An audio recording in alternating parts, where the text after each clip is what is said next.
I've been using this Oneida cyclone dust separator on my shop vac for a while now, but I noticed I was losing suction, and here's the culprit. The lid to the 5-gallon pail had finally broken through, so it's time to replace it. Went ahead and picked up the Dust Deputy Low Pro. This is a little more substantial, harder lid, so it shouldn't break.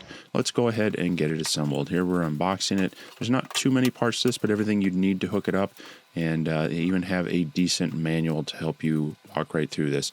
Not too much to do. The biggest thing we got to do is make sure we get this gasket installed. So go ahead and peel that backer off and start working it around, just making sure it gets into that channel very well. And then we got to make sure this joint is nice and tight. You don't want any gaps. The airflow needs to go through the vacuum and not pull any out. So just go ahead and get that nice and tight. Looks pretty good right there. Then we need to go ahead and fit this on. Now I had built this cart, and it had a little more height to it than what this hose would work, so I was going to use my existing hose, but it doesn't have the stock end on it, so I did have to go ahead and make a 3D printed adapter, as you see here. So this is the only non-stock thing that I'm using, but quick 3D print made that adapt quite well. Fits right into the top, and the hose will go right on as well. But we do need to make sure the lid is sealed down, so the next part is to go ahead and add these clips.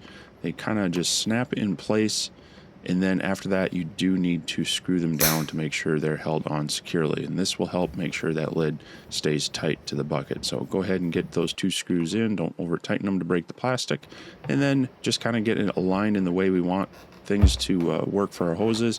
You pull the tabs out and then make sure they clasp around the top of the bucket, and that holds it nice and tight. Then we can go ahead and put our hoses back on. That's the one going to the shop vac that goes on that top hole, and then the one to your tool comes out the side.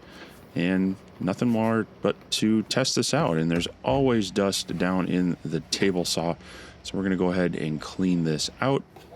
Grab the tool, turn the vacuum on, and here you will see that cyclone action that's going to keep the dust from going through into the shop vac. It just spins around there, drops into the bucket, and we can get all of the dust out of the table saw.